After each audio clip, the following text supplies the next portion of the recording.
We're live. Folks, what is up? And welcome back to another episode of the Vol Talk podcast. You're here with my brother Austin, and you're here with myself, Blake, and we are here to talk all things volunteer sports. Austin, we are struggling through a little bit of pre-stream technical difficulties Yep. No question about it. because because I am here somewhere in Texas at an undisclosed location, knee deep In a in getting ready closet. for deployment.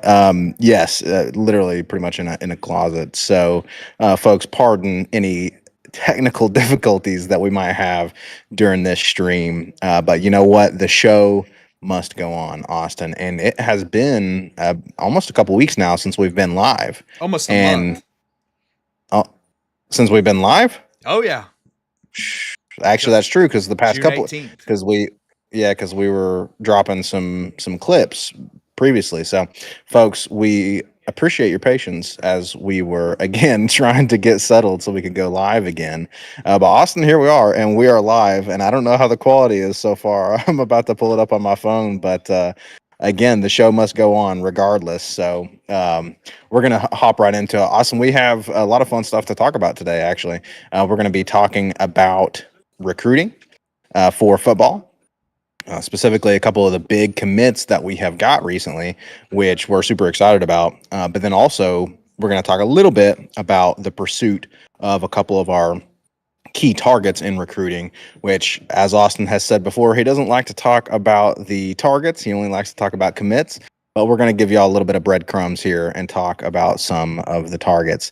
And then we're going to talk, Austin, about the disrespect that Aguilar was shown in terms of QB ratings. And then we're going to finally close out with the absolute respect we were shown by Mr. Josh Pate of Pate State and his ranking of the stadiums, the most difficult stadiums to play in. And that's going to be a fun conversation because obviously, spoiler alert, he ranked us number one. And obviously, that is absolutely correct, right, Austin? Yeah. And it was actually that whole conversation started with disrespect from EA ranking us number 12 toughest places to play in college football. So we'll get into all that and stadium rankings and who truly does have the hardest stadium to play in. Oh, did we lose Blake here? All right. Oh, you're Okay, back. well, He's back. He's back. we're we're back. We're I fighting am through not it. gonna. I'm not gonna have the stream up on my phone because my Smart. phone is currently my internet source. Smart. Folks, listen. It's gonna be a rough couple weeks, but we're gonna get it squared away for you guys. Okay, don't you worry, Austin. Hopefully, you filled all of that dead space while I was disconnected. But I assume you were talking about Josh Pate and our I show coming was. up. We have a good fun show for you guys. Probably not going to be a super long stream, but it's going to be some fun conversation. So we're going to get into all that. But first, Austin, before we hop into it, of course, we've got to start as always by asking the good folks who are joining the live stream to please like the video first and foremost. Hop in the chat, as we've said before in the live streams. We love people chatting. Austin, I'm going to have to rely on you to help me keep an eye on the chat because again, my internet is hanging on by a thread. So I'm gonna have to rely on you for that live chatting. But please, folks, hop in the chat. But then also, Austin, look, we would be remiss if we didn't thank everybody because we have officially hit 200 subscribers. Yes, In sir. fact, 201, I believe, which Yep. is pretty awesome.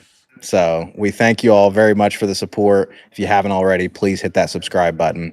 It's still small, but we're growing, and we thank you all for the growth. So. Austin, without any further ado, let's hop into our show Let's do before it, the man. internet drops again. We better get into it. We better get into it. So, Austin, we're going to first start talking about recent recruiting. And man, Tennessee might be one of the hottest teams on the recruiting trail right now. So, talk us through some of the big commits recently and what that looks like. I think it's headlined by the recent linebacker commits. Um, so we got Braden Rouse, I believe is his name.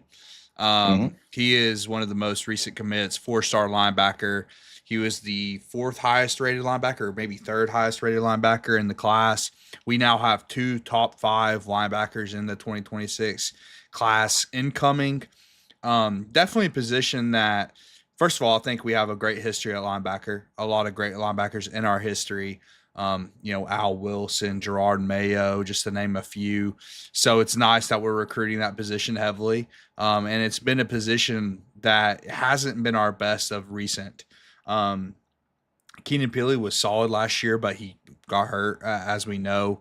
And Arian Carter, I think, still has a lot to prove. So definitely a position of need. So it's nice to bring in some elite linebacker recruits. Dude, to be honest, I just don't love talking about guys that aren't even on campus yet, but because you Yeah. just never know what's going to happen. But Rouse is a huge pickup. That was a guy who was being targeted by Texas, and as we know, it's hard to beat Texas out for recruits, man. With the oil money and what they can pay in NIL, I mean, they literally have recruits coming in and they have Lambos lined up. It's kind of different. It's hard to compete with teams like that in recruiting, but we at least beat them out for this recruit. And then most recently, we've got a 4-star offensive tackle.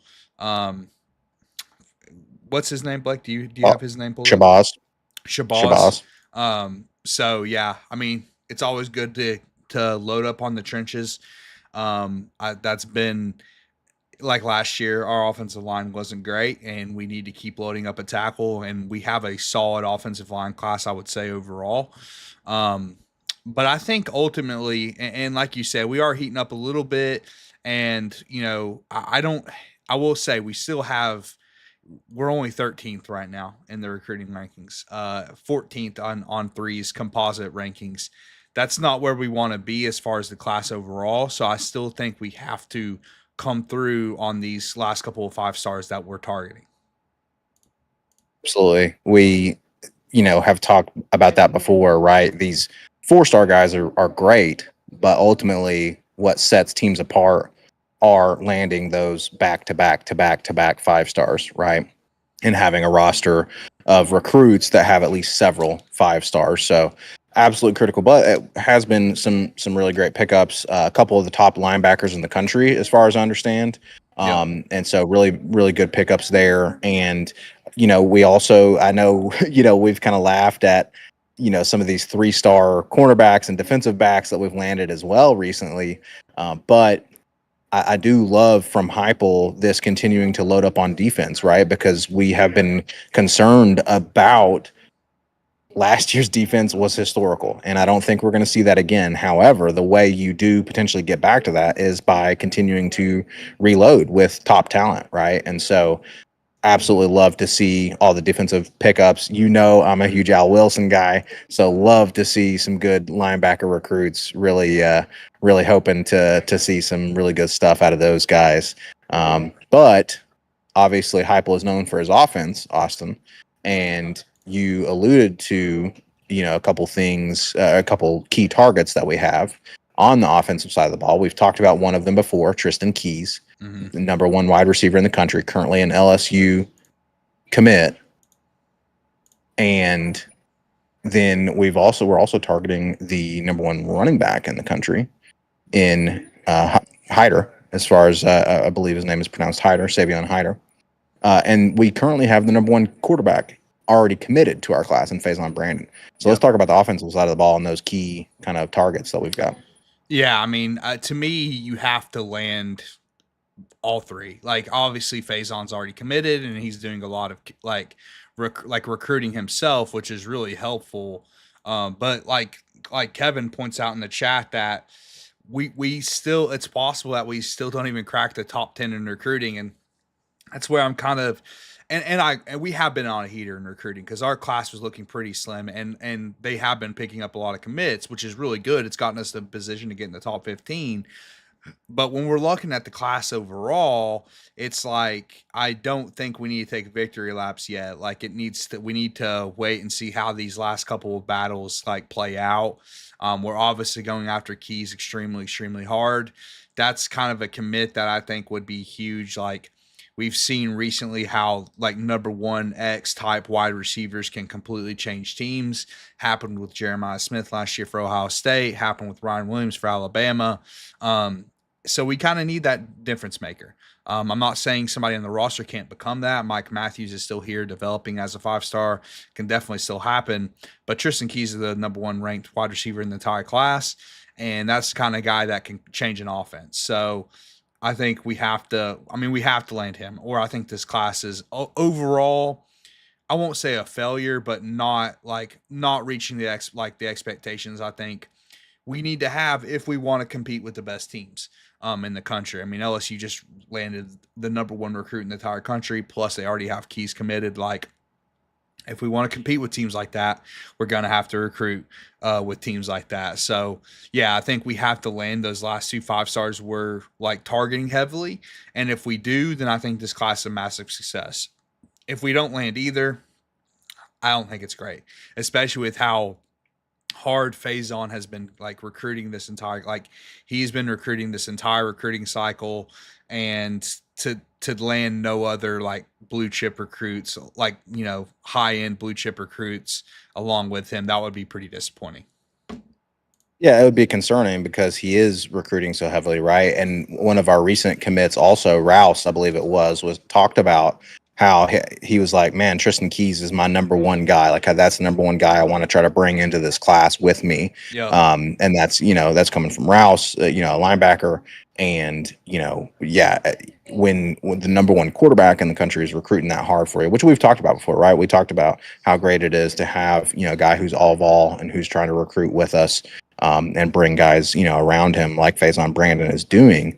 But if the number one quarterback in the country can't bring in Tristan Keys, then that's a little bit concerning, in terms of from some perspective, right? Now, the good news is that I have read recently that some reporters are basically coming out and saying, hey, look, I'm taking, if I'm a betting guy, I'm taking in fact, a run reporter in particular, I think it was Chad Simmons, if I'm not mistaken, said, hey, if I'm a betting guy, I'm taking the field versus LSU in terms of actually landing Tristan Keys at the end of the day.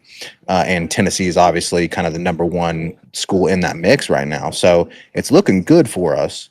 But I think you're absolutely right. We have to land at least one, if not probably a couple, Savion Header as well. Yeah, exactly. That's exactly what Kevin's saying in the chat. It's like, if we don't land one more of these guys, and like, it's nice to get another quarterback, but listen, Heupel hasn't had any trouble recruiting quarterback. We've talked about this, Blake. Like, and then you have people on Twitter saying, oh, well, if Heupel lands Keys, I don't want to hear about Heupel's recruiting anymore. Okay, I have a question to reverse that. If Heupel doesn't land Keys, can people talk about Heupel's recruiting?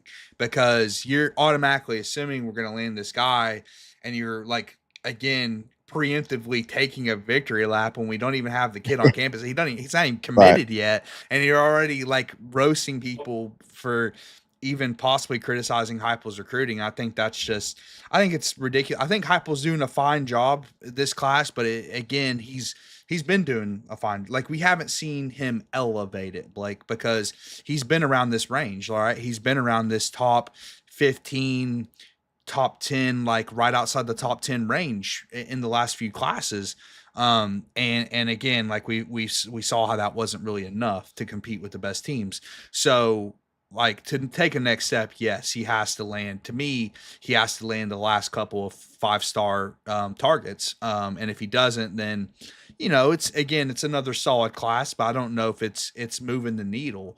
Now you bring in Faison and Tristan Keys, all of a sudden, like, that could move the needle, man. Like, if Faison is an elite quarterback, and like you said, 24/7 has him ranked as the number one player in the class, and then you bring in Tristan Keys, who's the number one rated receiver in the class, it's like, yeah, that could completely change the offense. That could bring the offense back to 2022 levels. But it has to happen first. Like, we can't take victory laps before it even happens. Yeah, I mean, he hasn't even committed. It's all just kind of hearsay right now in terms of, Tennessee being seems like we're potentially favored to flip his commitment. But then of course there's also the conversation of, okay, if we flip him as a freshman, then we've also got to keep him Got to keep him. the rest of Yep. his time here. So that's a whole another conversation that we've talked about before on this podcast. But I do think you're hitting the nail on the head in terms of it absolutely could turn things around for the offense if we can land these big guys, and then they can continue to, or I'm sorry, if and then they can kind of live up to their hype. Um, but you made a great point too that I don't want to spend too much time on, but we do still have great talent as well that we need to see development from, right? Including Mike Matthews. Mike Matthews wasn't the number one receiver in his class, but he's a 5-star receiver. And so we need to see some great growth, in my opinion, from those kind of players this coming season. So, Because but that's how you snowball recruiting. Once you show exactly, recruits that, hey, and because Kevin just mentioned in the chat how one of Key's biggest like selling points right now is he wants to be developed and play quickly. It's like, well, one way to show that is you take a guy like Mike Matthews, you develop him, he plays his his sophomore season, and he actually looks good. And yeah, so I think player development's always the biggest thing, man. And it's not like we've been terrible at player development. I'm definitely not saying that. We developed guys that probably would have never even been drafted, and helped them get drafted. But yeah, I mean, we need to see the blue chip guys that we've already brought on campus make an impact. and if I mean, book it here now, Austin. Okay, on this podcast was today, July 13th, 2025. If we do see some huge production from Mike Matthews this season, and then we can bring in these recruits, I mean, watch out in the coming years, right? And this season, we'll talk about that at some point, kind of our season preview. But if the point is like you're talking about with this snowball, right? If we can develop the players that we have and then continue to snowball recruiting and start to elevate the level of recruiting in our rankings in the recruiting in a year or two, this, if we can put together a 2024 style defense and a 2022 style offense, I mean, that's exactly what, for instance, Kirby Smart in Georgia. I mean, that's what has won them their past couple national championships, right? Is having a great offense with the best defense. And so that's where we got to be if we want to win championships, which is what we want to do. That's what we got to do. Period. Bottom line. Agreed, man. Agreed. Like is he hitting up on the recruiting show like our overlay says? Yes, but I think there's work to be done still. And we need to make a push for the top 10, man, because like we follow what Tennessee's doing, but we got to understand other teams are getting commits as well. You just don't Yep. follow that team as much. So you're not seeing it as much. Just look at the recruiting rankings. We're still not where we need to be yet. Absolutely. 1,000%. So we'll keep a pulse on it, Austin. We'll hope As that always. Hypo can keep that hotness on the recruiting trail, and we hope that despite our technical difficulties, folks, the show is going to go on, and so we hope that in a week or two or a few weeks or whatever it is that we can get on here and celebrate a huge commitment flip from Tristan Keys and maybe another couple commits as well to really round out this class. So that'll be exciting stuff. But Austin, any other final thoughts on recruiting or any guys that we missed? We talked about a few. Well, I will say this, kind of a disclaimer. We talked about a few of the big names recently, but obviously there's been several commits, including several defensive backs that have committed recently and things like that. We just don't have a ton of time to talk about each and every single one of them. If y'all have any players that you want to talk about, throw it in the chat, please. We can talk about that. But Austin, any other final thoughts on the recruiting? No, man, let's get into this disrespect that Joey Aguilar was shown, the topic that is featured in our thumbnail today. The featured topic, which hey, did we feature it? Maybe to kind of, try to generate some clicks, maybe, because it should hopefully fire up some Vols fans. Okay. It should hopefully a lot of fire in us. Okay. Now, look, it doesn't really take much to set Vol fans off, especially Vol Twitter, right? It Like does not. we're passionate as it is, but folks, can you believe I could honestly, I was pretty floored about this, Austin. Okay.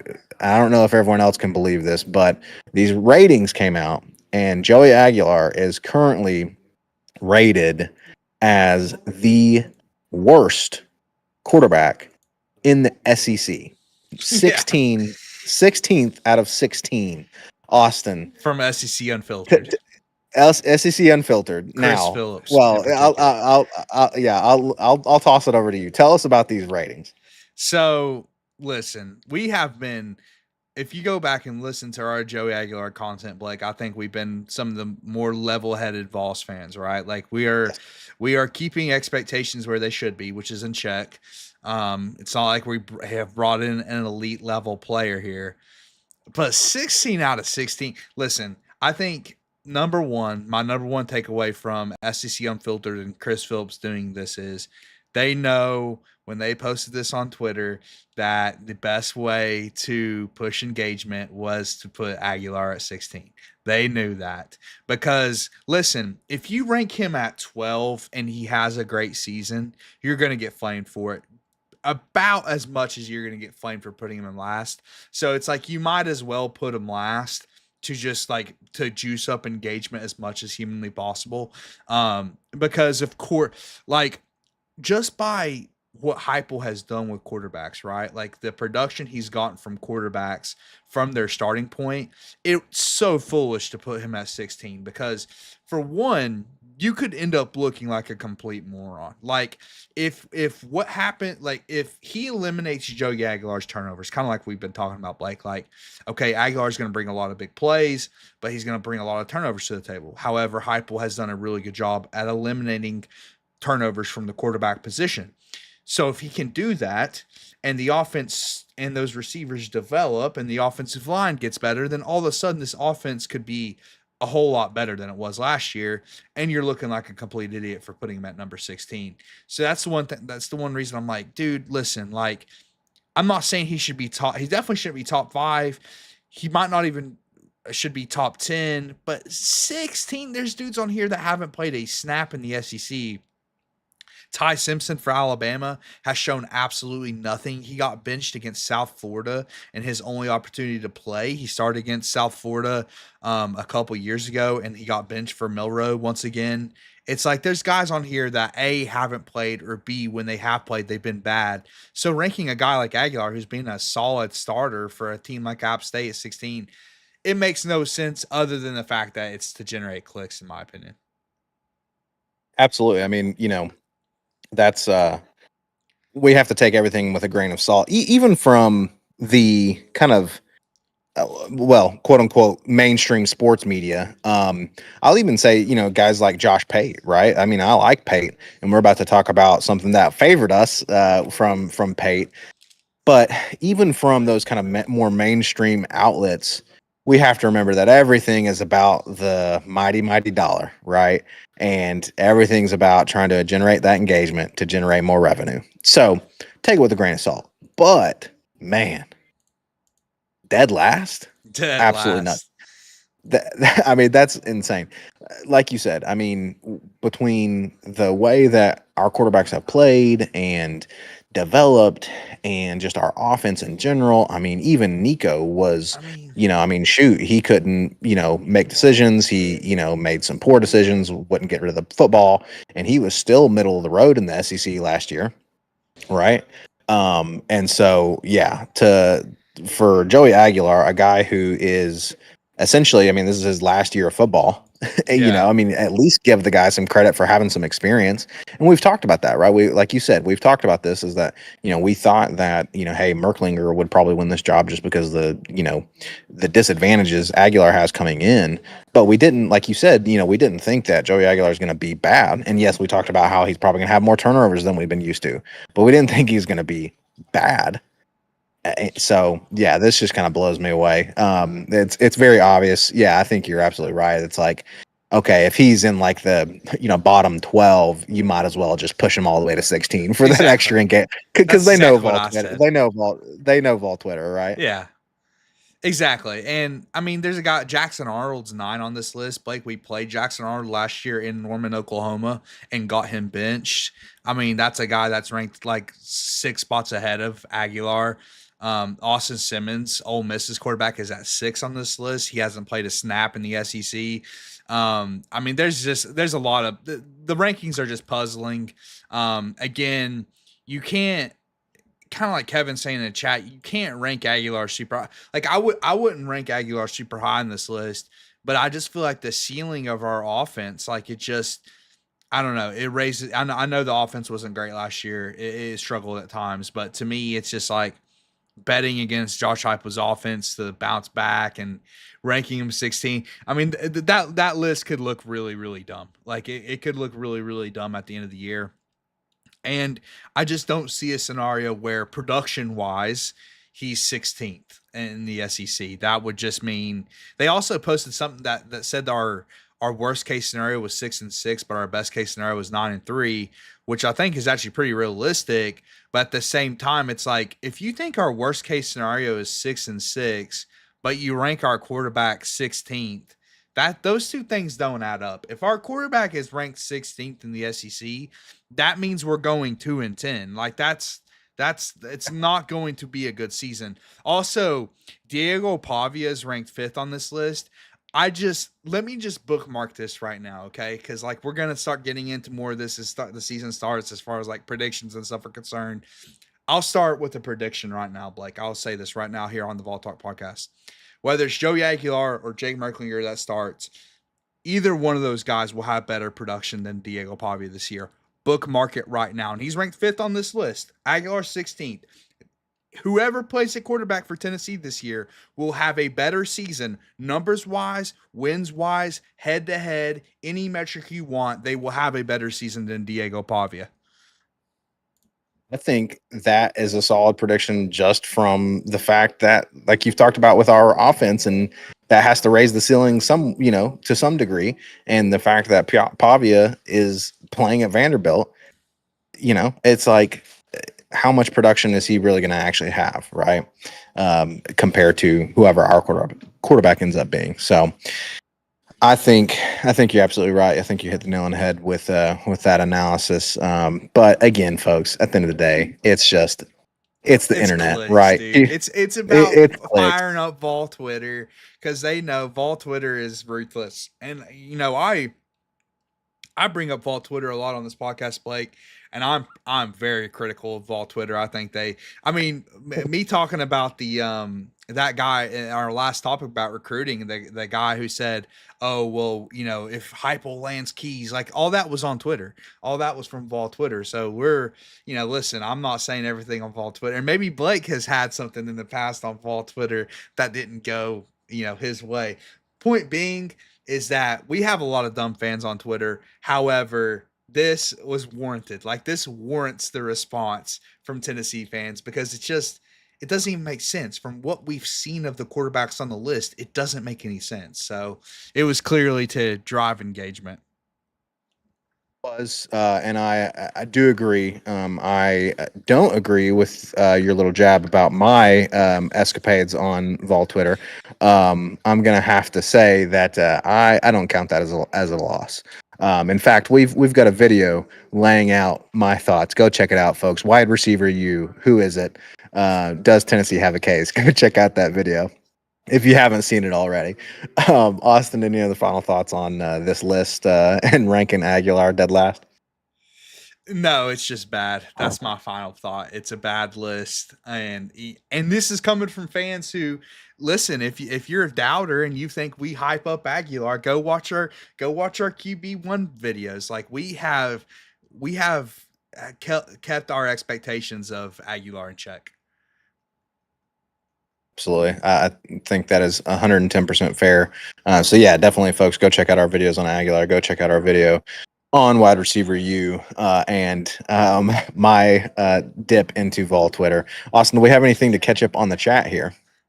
No, Kevin's keeping the chat alive. I appreciate Kevin in the chat, keeping the chat alive, discussing this Aguilar stuff. And then your boy Blake showed up in the chat, says no case, have no idea what he's talking about. But Blake's showing up in the chat. I think he's probably talking about wide receiver but hey, he's a playful hater. He's trying to drive engagement via hate, which I guess I'll allow because you've got a decent name there, Blake. All right. Folks, we're going to move into our final topic, which is going to be a good topic, fun topic, something that we definitely agree with. If you haven't already, please go ahead and like the video. Again, hop in the chat, even if you're Blake Bursinger and You you're screwed up the graphics guy with these overlays, Blake, asking to like and subscribe on me. that's what I switched up on you. My bad, my bad. Uh, but yeah, go ahead and subscribe if you haven't already, if you're new here. Or if you're listening after the fact, drop us a comment. We'd really appreciate that as well. And if you're listening on Spotify, we're almost at 50 subscribers on Spotify, followers, excuse me. They're called And we followers need on a Spotify. Spotify So video because Spotify's been dry with us not going it live, has. brother. It has. So we're definitely going to have to show Spotify some love. We are back on Spotify with this video, so we're excited about that. But yeah, Austin, let's move into this final topic. Again, it's probably going to be kind of a short stream today, but that is probably for the best as I'm testing out my technical limitations here. We also have potential live updates on the MLB draft right now. Oh, The that's right. MLB That's right. draft is going on, so I will let you know if our boy Liam Doyle gets picked. Yes, we're expecting Liam Doyle to go potentially number 2 overall, if I'm not mistaken. Is that correct? Well, they are on pick number 4 right now, and he has not went yet. Oh, So we'll see. We'll dang. see what happens with that. But yes, I will keep you all updated on the MLB draft. Well, that's It's not the number news I 2 wanted to though. hear. That's not the news I wanted to hear because I was seeing some projections with him at number 2. But he is surely going to go in this first round and go probably pretty soon. So definitely keep us posted on that. But folks, let's move into this final segment here on Josh Pate. He recently released his rankings of the toughest stadiums to play in. And his list was essentially a response to Austin, if I'm not mistaken, it was a response to EA Sports and EA Sports's kind of list of toughest stadiums to play, right? Yep. And look, we're biased Tennessee fans, right? But I'm going to give folks a quick rundown. They put Neyland Stadium at number 12. At 12 out of 12 is they did, or maybe they did a list of 15. I don't remember, but they put Neyland at 12. Talking about EA Sports. The EA Sports list. Correct. Oh, they did a list at 25. So they did their hardest 25. Ranked stadiums, and they had us at 25. Okay. Or sorry, 12 out of 25. 12 out of 25. Yes. Yep. So they had us at number 12. Now, here's the deal. We are biased. Insane. We are biased Tennessee fans, but that is insane. Nuts. That's insane, bro. That's legitimately nuts, right? It's nuts. And so Pay comes out. Now, Pay again, he's also trying to drive clicks. He's also trying to drive engagement, and he knows that Vols fans eat up content. Okay, and so maybe he was a little bit favorable towards us. However, I'm riding with Pate on this one, baby, because Pate ranked us number 1 toughest stadium to play in. Austin, what are your thoughts? Well, I want to get your conspiracy on this in a minute because it was interesting. I think your conspiracy on this topic was interesting. However, I have to start with the EA Sports rankings because, dude, I mean, number 12 is just wrong. Okay. Yes. Are we biased? Yeah, we have Vol Talk, dude. We just hit 200 subscribers. We're doing Vol Talk. Obviously, we're biased. Obviously. However, number 12, dude, listen, just go listen to what other players have to say about Neyland, and then a guy like Josh Pate, who, listen, you can say Josh Pate's trying to drive clicks and stuff, and I don't disagree with that. However, he's also a guy who's been to these big time stadiums in these big time games, and he's comparing all of them. So it's not like us who really haven't visited that many stadiums, although I did visit the Shoe, and listen, dude, no contest. It sounded like Neyland North. Yeah, did we get our asses kicked? Yes, but it's an embarrassment. It's an absolute embarrassment that you let Vols fans come take over the Shoe. So the Shoe wouldn't make my top 20, not even close. And I'm pretty sure they ranked higher in Tennessee. I don't have the EA Sports list in front of me. I'll try to pull it up here before we get off the topic. But I mean, come on, man. Number 12, that's insane, dude. That's insane. So then Pate says, okay, I'm going to release my rankings because I'm going to try to get this right. And he ranks us number 1. That's a huge discrepancy, dude. Number 1 versus number 12, which, listen, I I would probably rank us. I mean, definitely top three. Okay, I think the only arguments are Death Valley and Happy Valley. That's the only arguments, okay? Because we all know the aura of the Happy Valley whiteout is special. That is special, okay? But Tennessee, dude, 20 I didn't even go to 2022 Alabama Tennessee. I think that was probably the loudest stadium's ever been. 2024 Alabama, brother. In literally the last 5 minutes of the fourth quarter, my ears were ringing, dude. I could not hear a damn thing in the stadium. The only thing I could hear in the stadium was Rocky Top when a big play happened. Go watch the second to last drive for Alabama in this game, Blake. Milrow could not hear a damn thing. He literally could not get a call out. His offensive line had no idea what was happening. They had no clue because they couldn't get the protection in. They couldn't get the protection in because they couldn't hear anything, dude. Okay, so ranking us number 12 is a complete joke, and number one is a whole lot closer. If you want to argue Happy Valley or Death Valley, okay, I'll listen. But at the very minimum, number three, and honestly, I agree with Pate. I think it's number one. Oh, 1,000%. I definitely agree with Pate as well. But you gotta, take into account too, the fact that. Well, actually, let me roll back before I say that. Let's make this clarification, right? Because a lot of people got in Pate's video, and they were like, essentially, they were railing on Pate, and kind of thinking he was crazy for putting us at number one. Which is a And joke, dude. people, it's a joke, but people, I know thinking is tough for some people, okay, but they don't Especially realize on social media, that, too. especially on social media, but they don't realize that there's a difference between a team being tough and a stadium being tough. Yes, Listen, we're Vols fans. We know better than anybody that the past 15 years before Heupel, we sucked. well, probably the past 10 years before Heupel, we're terrible. We were And we were terrible. not, we were an easy team to beat, right? But that is very different than a tough stadium to play in. And now couple that with the fact that this fan base is re-energized Mm-hmm. and this team is winning again, and you've got the stadium selling out, and you've got fans hungry for a championship, and you've got a recipe for, like you said, Austin, your ears are hurting after you get out of the daggone stadium because it's so loud and so difficult to play in. And it's not just the stadium noise either. It's, dude, we have the most hated song in all of college football, and it's not even our fight song. It's not even our technical fight song.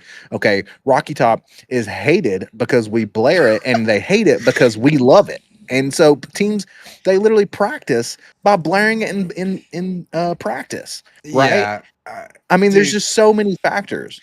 I totally agree with you. Rocky Top is by far the most notorious fight song, quote unquote, whatever, in the entire country. Okay. Everyone knows Rocky Top. And if you're not a Tennessee fan, you hate it. And if you are a Tennessee fan, you love it. That's just the reality of Rocky Top, dude. There is no in between on that song. I just pulled up the EA Sports rankings, dude. It's absolutely laughable. They have Ohio State at number three. That's a joke, dude. That's a joke. A playoff game. I don't care what happened to Michigan, dude. I don't care what happened in the Michigan game. In a playoff game, 40% of your stadium were Vols fans, dude. The first ever, Blake, inaugural home playoff game for Ohio State, and 40% of the fans were Tennessee fans. That's pathetic. You cannot have them in the top 10. I'm sorry. You just can't have them in the top 10. Another team in the top 10, Oklahoma. Brother, and again, and I don't want to do kind of what you're saying and like equate like beating them in Oklahoma versus like the stadium itself. But dude, I we watched the game. Like it was not a tough stadium. I'm sorry, it was not a tough stadium to play in. The Swamp's harder to play in. Death Valley's harder to play in. I would not rank Oklahoma in the top 10. I just would not do it. Okay. And then like in A&M, it's like A&M. I don't know, man. It's a tough stadium for sure. But there's a lot of teams on this list that I'm just, and first of all, Georgia, dude, and this is going to hurt the insecure Georgia fans' feelings because they are not used to success in their program and they're just starting, like they're trying to get used to that. But Yep. Sanford Stadium is Listen, it might crack my top 15. It definitely will not crack the top 10. Okay, I'm not trying to Eric Ainge us right now, but Sanford Stadium was absolute, dude. That place was a complete ghost town before Kirby Smart. Complete ghost town. It's listen. The Georgia Stadium is not. It's not. I would say Auburn Stadium's tougher. The Swamps for sure tougher. Death Yeah. Valley's tougher. Neyland is 1,000% tougher. Okay, like those are the stadiums I would rank. I mean, because like when I was a kid growing up, no one talked about Sanford Stadium. Like nobody talked about that stadium, dude. I'm sorry, it's just not, the hype's not legit. And again, don't mistake having all the five-star talent with having the toughest stadium to play in. It's not the same conversation. Do you have the best team? Yes. Do you have the toughest stadium? No, you don't. And you never have, and you never will. Exactly. I mean, that's the key point, right? And that's why I do, even though, again, I, like you said, I have the conspiracy about, whatever about Pate and but at the end of the day, Pate is and was way more objective and closer to the truth than the EA Sports list, because he explicitly laid that out. He was like, look, let's be very clear. This is not the same as having a good football team that is easily, beatable, or whatever the case may be. Take your example about Oklahoma, Austin. That's a perfect example, right? Because we were in a close, tough game with Oklahoma, right? And in that kind of situation where you've got a team coming in, by the way, am I still connected? Yeah, you Or am are. I I'm okay, listening to you. perfect. Um I didn't know if my connection had dropped again there. You with Oklahoma, you've got a team coming in Tennessee, and it's a close game, and in a type of environment that is extremely difficult to play in. It's not going to always be the case that the fans are going to, kind of sway it in favor of their team. But man, Oklahoma at home should be able to. That's what home field advantage is, right? When it's that +or -3, right, on a spread, and again, or +or -1 on a spread or whatever, and it's that close, then that's where home field advantage comes into play. And so then you take a look at, for instance, Alabama against us in 2024, and it was a close game, and we were able to pull it out because we had the home field advantage, and we were able to pull out a close game against Alabama. And so it's absolutely the case that Tennessee is got to be in the top 5, got to be in the top 3. Austin, you've got an update on the MLB for us. Go I ahead. sure do. Liam Doyle has been picked top 5, number 5 overall to the St. Louis Cardinals. Congratulations to Liam Doyle. Top 5 pick in the MLB draft, man. Tony V does it again. Tony V, he keeps producing great talent, and we know Liam Doyle was definitely one of the better players in the country. So, congrats to Liam Doyle. Shout out to the Baseballs, number 5 overall pick in the MLB draft. Cool stuff. Yes, Huge stuff. sir. Christian Moore has been killing it in the MLB so far since finally being brought up to the majors from the minors. So, No doubt. continuing that pipeline to the MLB. But as I was saying, the stadiums, it's about the stadium itself and how the fans and the stadium affects the game. And again, it's toughest stadium to play in, right? That's not toughest team. And, like you said, we're not trying to Eric Ainge and give Georgia locker room material, but that's just the bottom line. I mean, and The reality is the all the SEC stadiums outside of Vanderbilt are going to be tough. Like these are tough yeah. stadiums, but we're trying to distinguish who's the toughest and like say, okay, who's tougher than the other, and obviously Neyland's ahead of Georgia, dude. Come on, man, that's just ridiculous. Like if you gave us Georgia's team in Neyland, dude, we would destroy it. Like it wouldn't even be close. It wouldn't even be close, Georgia. Come on, man. People would Rocky Top is already the most hated song, like you said. Oh, dude. People would lose their minds. It would be a very, very bad time for other fan bases if we had Georgia's talent in Neyland Stadium. It would be the longest. We would certainly overtake the longest running home winning streak. That's for sure. And that's the point we're making, right? Exactly. And even Death Valley, Austin, Neyland versus Death Valley. I mean, look, I don't I don't want to have to do it, but Hey, I'm gonna have to bring up hey, 2020, 2022. and y'all can say it was noon and whatever. I don't care what time you're playing in England. It's gonna be rocking. So you can keep bringing up the noon excuse all you want. But I'm just saying, the last time in 2022 in Death Valley, all I heard was Rocky Top, baby. We took over Death Valley. I That's a mean, fact. so It's a we fact, took it dude. over. You heard Rocky Top. That's what you heard. And so yeah, it's like the noon thing. I'm like, okay, what sound doesn't travel as well at noon compared to the night? I mean, just give me a break.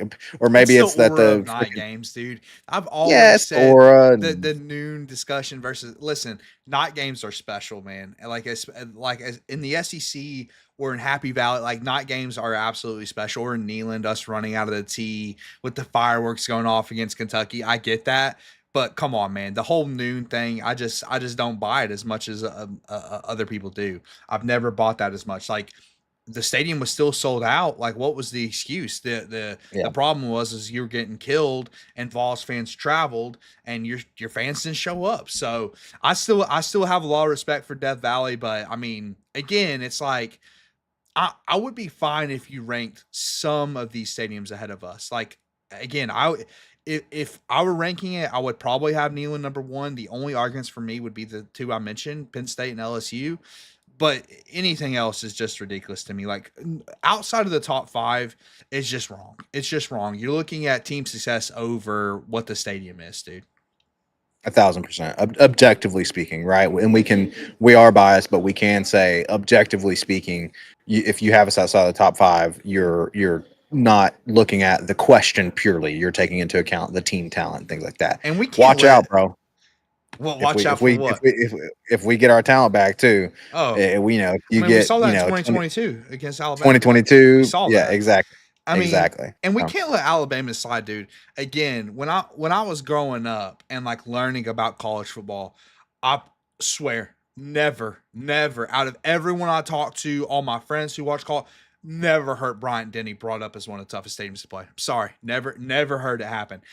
You don't. There's no clips out there. Bryant Denny like them have like the other team having to call a timeout. Like there's nothing. There's no evidence of it. It's simply because again, team success. Like, great, you had Nick Saban. That was fantastic. That was a good time. You don't anymore, and it's gonna be a rude awakening. But that was a good time. But like, I've never heard Bryant Denny. Again, there's no clip. Like, there's a famous clip of the whiteout Penn State versus Michigan, where on the first play of the game, Michigan has to take a delay of game because they can't hear anything. There is no clips like that out there. Bryant Denny Stadium. It's not. It's. I'm sorry. It's not in the top five for me. It just wouldn't be. exactly. And that's the bottom line. Objectively speaking, right? Yeah, Is because I'm giving love to the swamp, Blake. I'm sitting here saying, exactly. listen, Oh, I'm dude, giving love and to we the hate swamp. Florida. And I hate Florida, dude. Florida was my, you know this, Blake. Florida was my team growing up that I couldn't stand, dude. That was a game for me growing up. That was the rivalry. But I'm giving love to the swamp because I know the swamp is different. Like I'm giving love to the swamp. I would rank the swamp above Bryant Denny. There's no question about that. Exactly. Exactly. And you have, like you said, you have to take into account people who actually so pay reports from these stadiums, but then also you've got to take into account players who play in these stadiums. And again, as you mentioned, we have numerous players, Brady Quinn, even, from many years ago. You've got Oklahoma. Speaking of Oklahoma, you got Oklahoma players talking about Current how Florida players said that we were the current Florida hardest players. place to play, Blake. Exactly. I mean, it's just objectively speaking, you can't look at that body of evidence and then come to the conclusion that we're 12th. Give me a That's break. Give insane. me a break. Come on, That's EA, just, get it together. And the game sucks, by the way. I'm here to report on the gameplay. Been playing it the last couple of days. The game's absolutely uh-huh. horrible, so I would recommend not buying it. There you go. You heard it here from Vol Talk, folks. In terms of EA Sports College Football, what is it? 2026. It is a no go, no buy from Vol Talk here. Austin, any other final thoughts on the stadium rankings and Josh Pate rating us correctly number one stadium toughest place Listen, to play? my final thought is like, don't take it from us. Take it from a guy who goes to these places, who's been to the best environments in college football in the biggest moments. He ranked Neal number one. Get over it. Now I want to hear your conspiracy on it, Blake. bring to the people your conspiracy around Josh Pate ranking us number 1 and Georgia number 12. Okay, all right. Well, so here's the deal. Um, First and foremost, as I said earlier, it's all about money, right? And even I like Josh Pate's content, but he, just like anyone else, is trying to make money, trying to generate clicks, right, and engagement. And so he knows Tennessee fans. And I think he knew he was going to get a lot of engagement from that. But as I understand, Pate is from Georgia. Now, also as I understand, he is an Iowa fan. Tracking, or I'm sorry, Iowa Iowa State. State, actually, Iowa State. Tracking that he's an Iowa State fan. Okay, now let's be real. Iowa State, he doesn't have to frequently talk about because Iowa State's not frequently in the college football news cycle, so he can safely claim that he's an Iowa State fan. However, as I understand, he's from Georgia, and I think He grew up a Georgia potentially fan. he grew up a Georgia fan, and I think he is secretly still a Georgia fan. And so I personally think that he put Sanford at number 12, Georgia Stadium at number 12 to provide them with locker room material and their fan base with locker room material to kind of light a fire under them this season. That's my conspiracy. Apparently, Kevin can't agree with me on that one. Which one, Kevin? Which one can you not agree with me on? You'll have to fill us in on that. We're open to discussion, man. We're having fun over here ranking stadiums. But yeah, I'm interested in that conspiracy, Blake. I'm interested in that conspiracy because I could see that. Yes, he does like he likes Iowa State.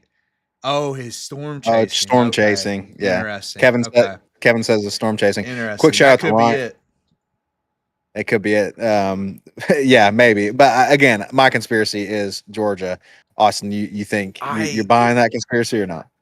dude, when you said that, I'm sitting here thinking, I'm like, oh, the game. He thinks the game's good. Listen, I'm just mad because I suck at Road to Glory, man. My Road to Glory quarterback's terrible. I'm trying to bring Tennessee to the promised land, and the game's preventing me from doing it. But anyway, um, I will say visually the game's awesome. By the way, you get to run out of the tee in the game, Blake. That's pretty sick. Running out of the tee at night in that game is so sick, dude. So sick. But yeah, I mean, I could see that, but at the same time, it's like when Georgia has all these 5 stars, do they actually need the motivation? I honestly think he Right. was being honest, man. I think if I had to bet, I think Pate was trying to be honest and say, hey, like this is how I rank them. And Georgia at 12 even might still be a little high for me, but at the same time, it's like that's a lot closer, man. That's a lot closer to Yeah. reality at 1 versus 12. It just is, man. Like it just is. Like I've been a college football fan for my entire life, pretty much, Blake, as you know.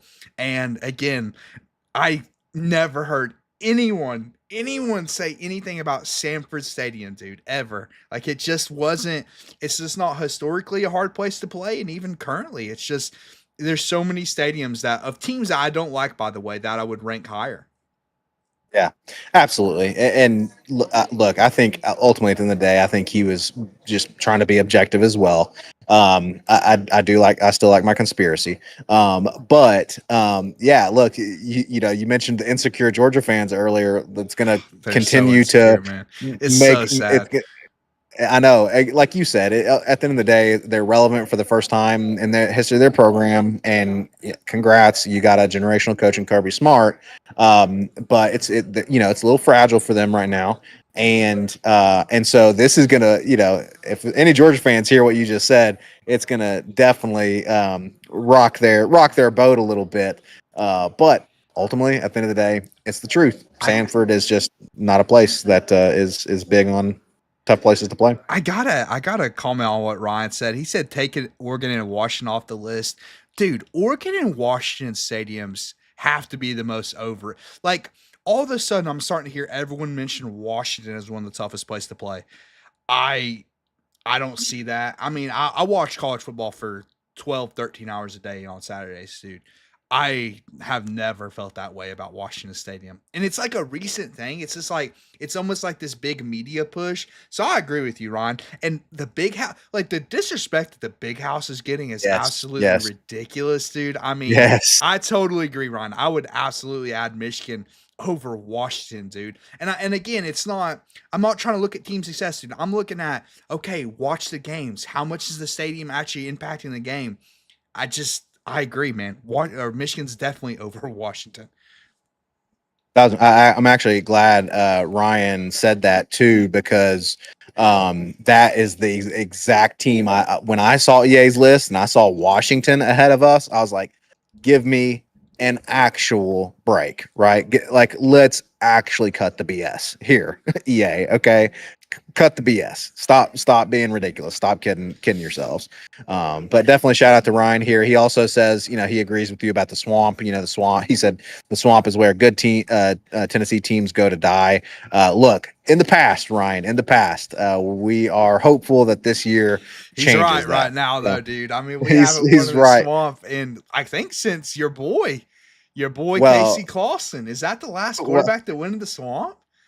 all I'm saying about it's got to be more recent than Casey Clausen. Oh, dude, I don't think it is. I mean, we haven't won in the swamp since like 2000, like 2005, 2004. I mean, when's the here? Let's Google this. I'll look it up Oh God! All right, while you he's freelance here.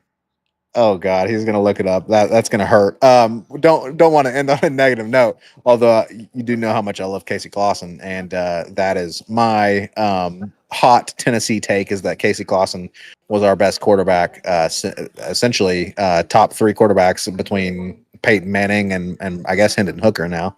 But again, shout out to Ryan. Ryan, he agrees with us on the swamp, right? We hate Florida, but I mean, the swamp's a tough place to play. That's the bottom line. Whereas a stadium like Georgia is just not. So let's see here. Kevin also continuing in the chat here. He says that heard the way Oregon Stadium is shaped supposedly makes it louder. Yeah, I do. I have heard Eugene can be a tough place to play. Okay, in terms of Oregon Stadium, I have heard it. It's a pretty loud, pretty tough stadium, and Oregon does have some pretty passionate fans. So I can buy into that. Top five, I don't know about that, but I can buy into that.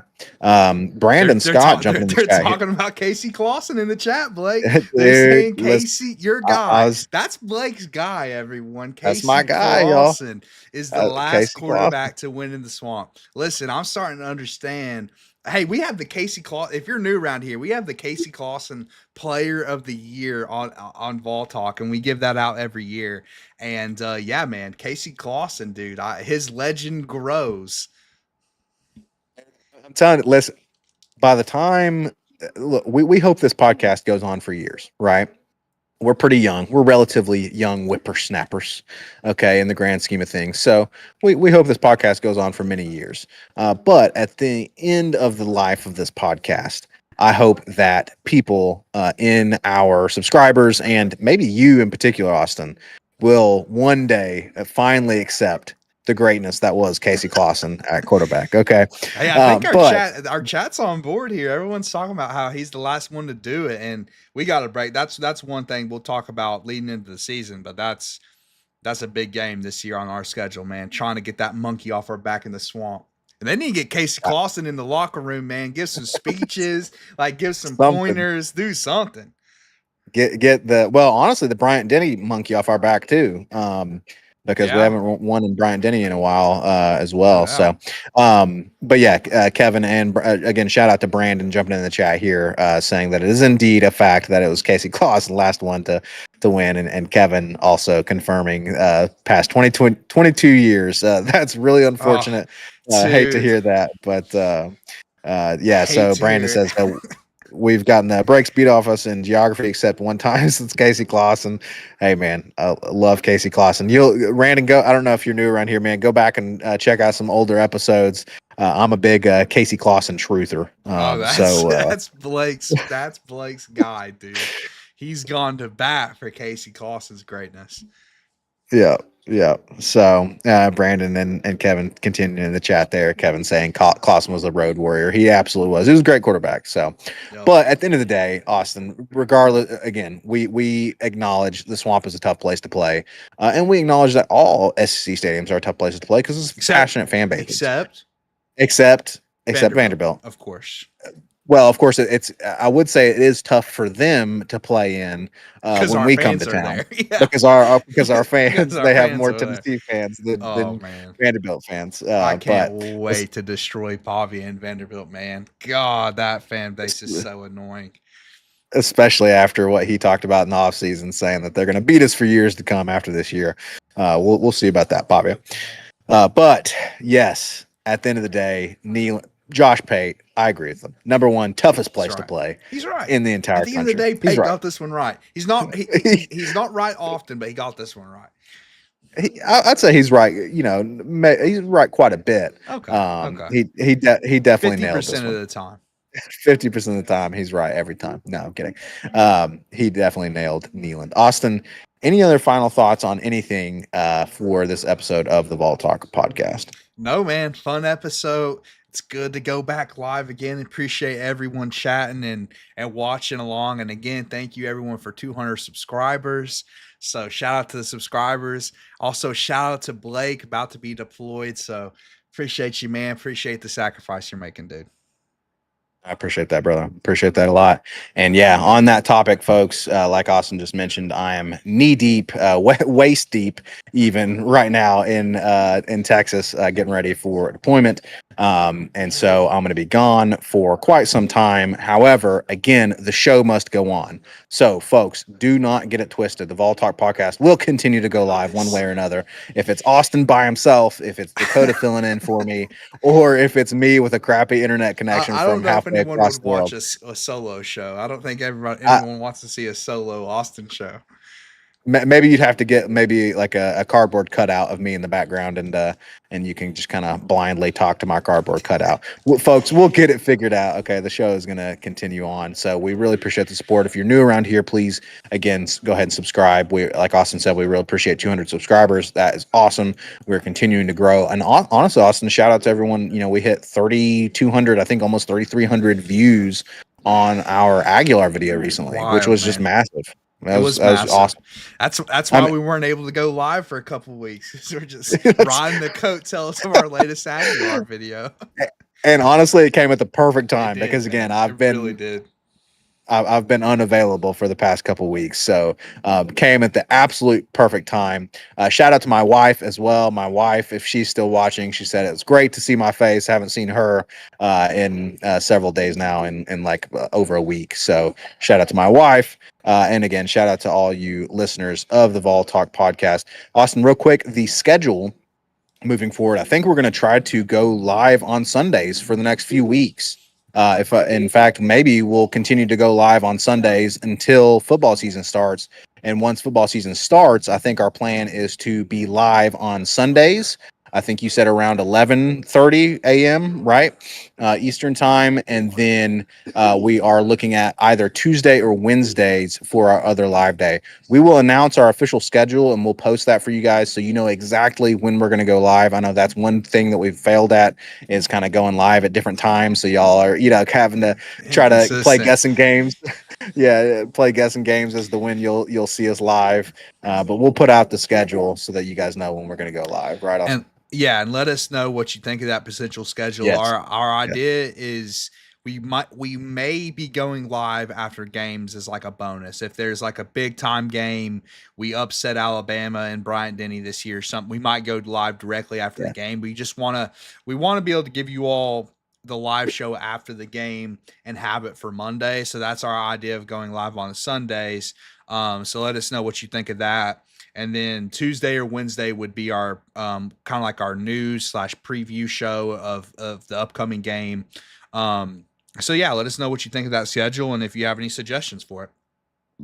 Yeah, exactly.